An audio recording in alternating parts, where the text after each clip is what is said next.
Agradecemos ao Caio pelos ensinamentos e passamos a palavra para Alexandre Perim. Alexandre Perim é graduado em Gestão em Marketing pela Unip São Paulo, com especialização na ESPM, Escola Superior de Propaganda e Marketing de São Paulo, em Direção de Filmes Publicitários e na Escola Internacional de Cine e TV de Santo Antônio de los Baños, em Cuba, em Produção Executiva de Projetos Internacionais de TV e Cinema.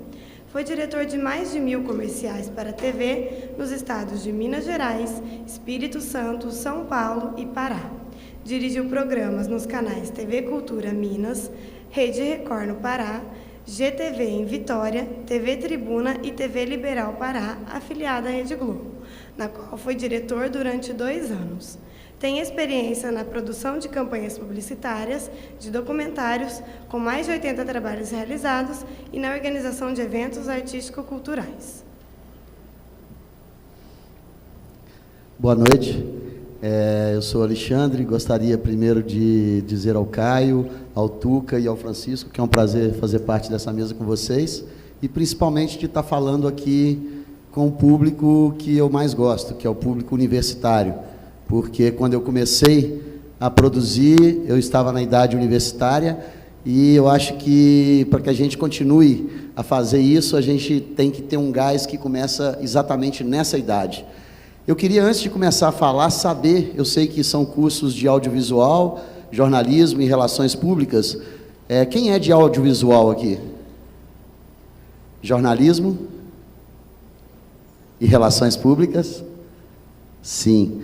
Bom, os jornalistas estão bem interessados, são um pouquinho a maioria. Eu perguntei para que eu possa, na hora que for falar, saber o público que vai estar me ouvindo. Eu vou tentar falar um pouquinho para cada um de vocês, para que vocês entendam. Está rodando aí as imagens eu lancei uma ideia de um super-herói, e ela estava passando algumas ilustrações ali, são do livro desse super-herói, mas eu tenho uma frase que eu carrego comigo desde o início da minha carreira. Eu comecei em 1988, o primeiro documentário que eu fiz foi um documentário sobre um campeonato mundial de voo livre que aconteceu na minha cidade, em Governador Valadares, e eu tive o prazer de ter um grande incentivo. Eu conheci um voador que chamava Pepe, e eu acompanhei ele durante todo esse campeonato, e uma semana depois ele foi para o Japão disputar o Mundial e morreu.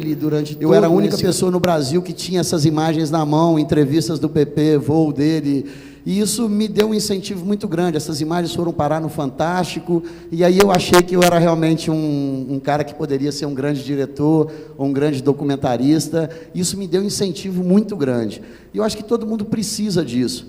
Então eu tenho uma frase que eu trago comigo, que diz o seguinte: certamente a virtude do exemplo é a maior de todas. Você mostrar que sabe fazer, e fazer bem feito, vale mais do que qualquer palavra. Eu acho que vocês devem ter isso com vocês, porque como a gente fala de audiovisual, como a gente pretende trabalhar com audiovisual, é muito importante que as nossas imagens falem muito mais do que as palavras.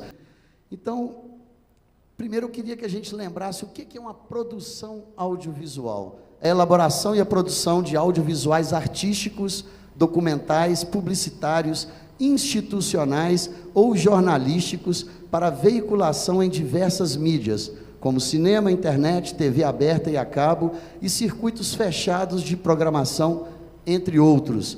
Ou seja, por aí já dá para se ver que quem, de qualquer uma dessas 3 áreas, resolva incluir o audiovisual na sua área, ele é bem amplo, ele vai te dar muitas opções. E aí eu não sei se vai dar para vocês lerem, mas eu vou fazer questão de ler, porque eu acho que isso clareia a mente de vocês.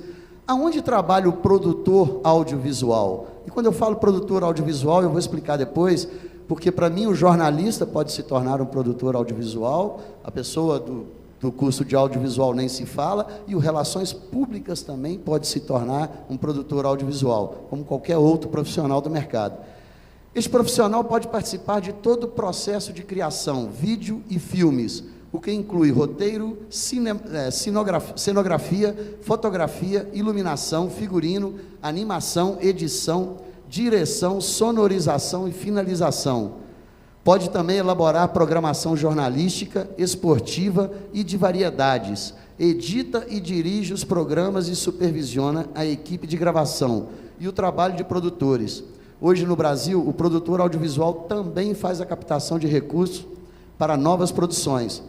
Pode trabalhar em produtora de filmes, emissoras de rádio e de TV, agência de publicidade, empresas que desenvolvem sites e conteúdos para celular, empresas do setor público e ONGs. Outro campo de atuação para esse profissional são as cinematecas, museu de imagens e sons, e centros de documentação privadas e estatais. O Caio falou aqui a importância hoje da gente se preocupar em guardar, em armazenar todo tipo de imagem que a gente faz para que ela dure muito tempo, né?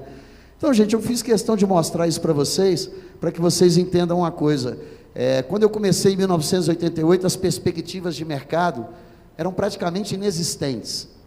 Eu queria ser diretor de cinema, minha mãe falava para mim assim, você é doido, você vai fazer cinema aqui no Brasil como? Não tem cinema, a gente só assiste cinema de Hollywood. E eu cresci pensando assim, poxa, não é possível, eu quero fazer cinema, eu moro no Brasil, eu quero fazer cinema. Hoje a situação é muito diferente, está aqui o Caio que não me deixa mentir. A partir de uma própria lei, eu estou com uma manchete aqui, que eu acho que foi uma das mais circuladas no Brasil, aquecido à força de lei, mercado de TV paga enfrenta um apagão de mão de obra. O governo federal, ele normatizou que a partir de 2014, as emissoras baseadas no Brasil, né, com programação rodando em TV a cabo, TV aberta, o Caio pode falar disso melhor do que eu, terão que ter uma certa cota de sua programação, inclusive nos horários nobres, produzidas aqui no Brasil. Isso foi de um aquecimento incrível para o setor, isso vai aquecer muito mais. Por si só, o cinema brasileiro já vinha crescendo muito, a quantidade de produções, a qualidade de produção, a qualidade do vídeo, a qualidade do som, isso já vinha crescendo muito. Mas nos últimos 2 anos, isso cresceu demais. Então, hoje, quem começa pode ter certeza, olha, o mercado está aberto. Eu vou ler algumas coisinhas para vocês aqui, olha. Nossos problemas são os S. Equipe, estúdio, equipamento e elenco, diz o proprietário de uma grande locadora de infraestrutura para filmagens, como estúdios, trailers e equipamentos. Ele diz que antes da lei atendia muito pouco as séries de TV, por exemplo, porque elas eram feitas pelas emissoras de TV, que já têm equipamentos. Em 2012, diz ele que forneceu infraestrutura para a gravação de 7 minisséries. Neste ano, já atendeu a 5, e isso foi no mês 4, tá, gente? Pela primeira vez nos 29 anos de empresa, recorreu a um financiamento para expandir. Estimamos crescer 30% em 2013, se nos adaptarmos adequadamente para atender a demanda. Outra notícia interessante, atento ao aquecimento da produção audiovisual, a Prefeitura do Rio pretende investir 100 milhões na construção de complexo de 14 estúdios com 27 mil metros quadrados. Também indicativa do aumento do volume de dinheiro no mercado é a estimativa do Fundo Setorial de Audiovisual de ter 870 milhões para gastar este ano. É verdade, Caio? Sim? A dificuldade de encontrar profissionais é sentida tanto por empresas de pequeno e médio porte e pelas gigantes do setor. Você não acha mais montador, fotógrafo, eletricista, palavras de um grande cineasta brasileiro, que hoje realiza trabalhos para GNT, HBO e Fox. Então, gente, eu quis muito mostrar isso para vocês, porque apesar da gente estar no meio, às vezes a gente não sabe que isso está acontecendo, e a hora de começar é agora, é na idade que vocês estão, porque quem começa agora assimila as informações com uma facilidade muito grande, se torna especialista muito rápido. Então, se vocês estão no meio, a melhor forma de começar é trabalhar enquanto estuda. É você começar a buscar o que você quer fazer enquanto está dentro da universidade. E hoje existem, no Brasil, vários festivais de documentário, de filme, de curta, de média, de roteiro, para universitários. Eu estou organizando um festival numa cidade chamada Guarapari, no Espírito Santo. Ele vai acontecer dia 30 de abril, 1, 2 e 3 de maio, o Festival Internacional de Cinema Universitário, com a participação de 11 países. Vocês vão ficar sabendo aqui dentro da universidade de vocês, e como estes, muitos outros estão por aí. Então, comecem a produzir o material de vocês. Essa é a melhor forma de você aprender, essa é a melhor forma de você fazer. Por quê? Você está dentro da universidade. Quando você começa a fazer aqui dentro, você tem um professor para te instruir, você tem os livros para te ajudar, você tem muitos amigos para te aconselhar. Então, de muitas cabeças, sempre saem coisas super bacanas. Comecem enquanto estão aqui dentro, porque vocês vão ver como é que é fácil chegar onde vocês querem quando se começa novo. Se você esperar formar, já é um tempo a mais que vai passar. Entenderam? Eu vou tentar falar um pouquinho mais aqui agora sobre a parte de documentários. Tá? Eu tive a oportunidade de fazer na minha vida já 3 documentários. Quando ela falou ali mais de 80, eu vou pedir desculpa, porque na verdade, como o Caio falou aqui, vídeos institucionais são vídeos institucionais, documentários são documentários. Como eu venho de uma formação publicitária, eu realmente já fiz mais de 80 vídeos institucionais, de empresas, de parques e de outras coisas mais. Mas documentários que eu realmente considero documentários, apenas 3, são independentes, são coisas que estão me fazendo crescer dentro da produção e que fazem a gente aprender. Hoje a gente vive num país que precisa ter muita vontade para fazer. O que eu costumo dizer é que a publicidade me dá dinheiro e meu sonho é me tomar o dinheiro. Para você fazer um documentário hoje, você tem que partir do princípio que eu vou tentar fazer independente dos recursos ou não, isso dentro da universidade, tá? Mas lembrem-se de uma coisa, hoje temos muito incentivo no Brasil.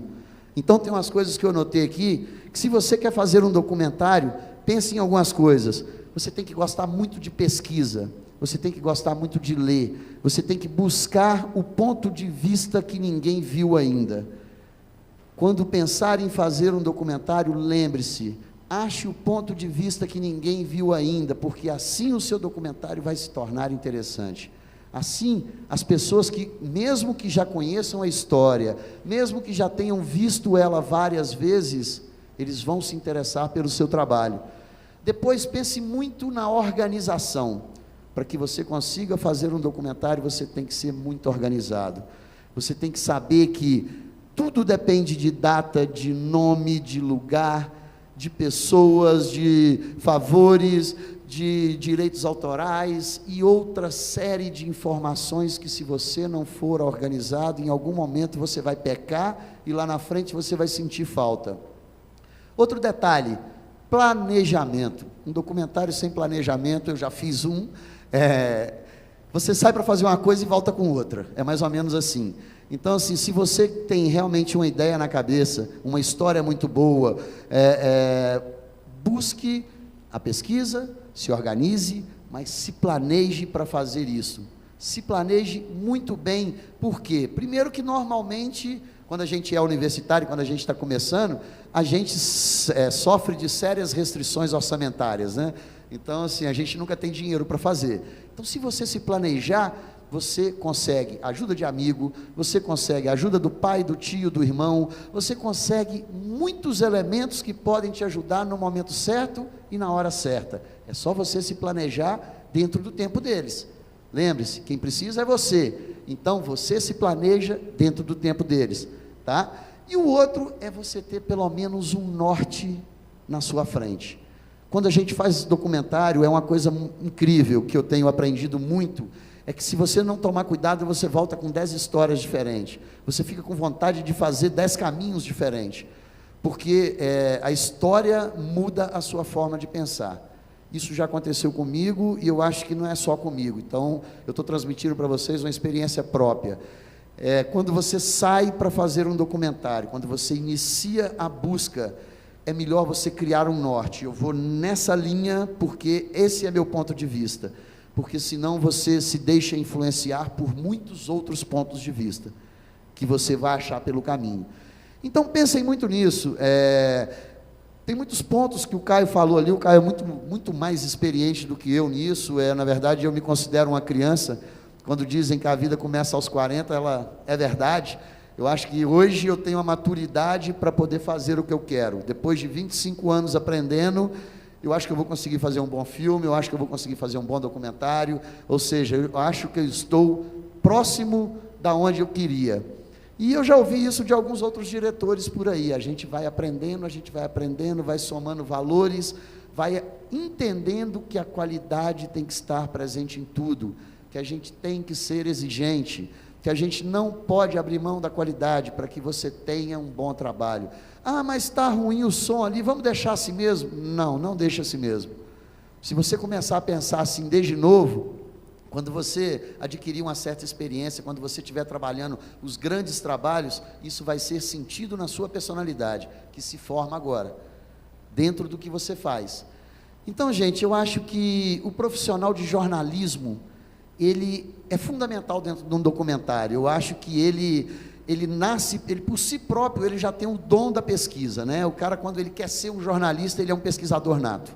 Ele, tudo que vê, ele chama atenção e ele quer saber um pouco mais, vamos dizer assim.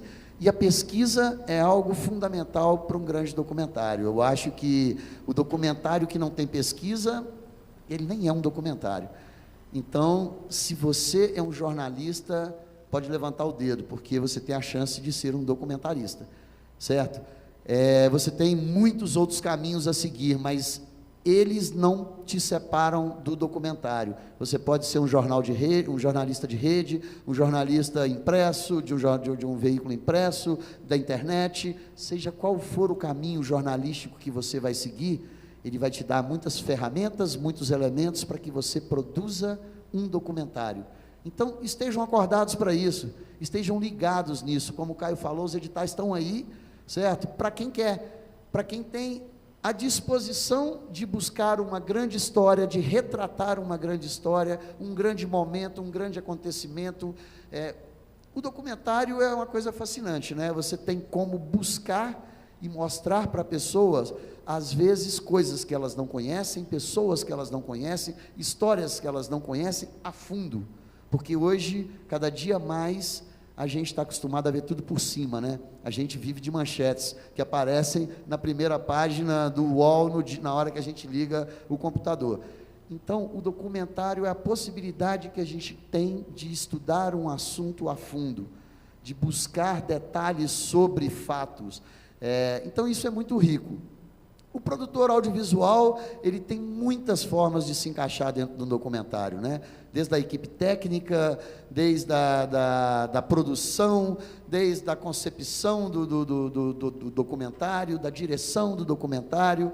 Ele é um profissional que ele pode se adaptar em qualquer uma dessas posições, porque se ele nasceu com o dom, se ele gosta de trabalhar com o equipamento, hoje eu costumo dizer, e quando eu fui a Cannes com o filme Como a Noite Apareceu, eu me surpreendi com o que eu vi lá. Um lugar, um evento paralelo ao Festival de Cannes, mas que fazia parte da programação oficial, aonde só existiam filmes de até 3 minutos produzidos no celular. Eu fiquei impressionado. E quanta coisa boa eu vi.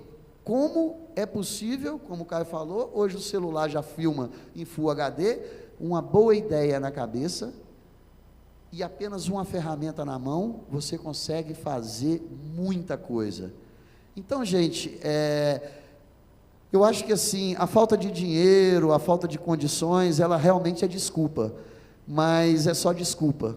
Eu acho que a gente hoje, vocês têm uma coisa na mão que é uma tecnologia que ficou acessível, que vocês devem aproveitar demais enquanto estão dentro da universidade. É muito importante o formato. Quanto melhor o formato que você estiver captando, quanto mais qualidade tiver esse formato, melhor, mas não deixem de fazer por falta de formato, por falta do equipamento certo, por falta da condição, por falta do dinheiro. Não deixem de fazer, façam, porque é fazendo que a gente chega aonde a gente quer. Acho que meu tempo também já estourou. Eu queria deixar um pouquinho dessa mensagem e digo para vocês, olha, eu adoro o que eu faço, eu amo o que eu faço porque amo, e digo uma coisa para vocês, audiovisual é muito atrativo. Quem começa a fazer, é difícil parar de fazer, certo? E eu costumo dizer uma coisa, só tem um problema, é todo dia a mesma coisa, lugares paradisíacos, mulheres maravilhosas. Eu acho que isso é uma forma que eu tenho para mostrar às pessoas o quanto é bom o que eu faço. E quem escolher, quem se dedicar, vai conseguir produzir coisas muito bacanas, e quando você vê o que você produz na tela, poxa, eu acho que não tem uma satisfação melhor do que essa. Então, sejam bem-vindos ao mundo da produção audiovisual e não tenham medo de fazer, façam muito, ok?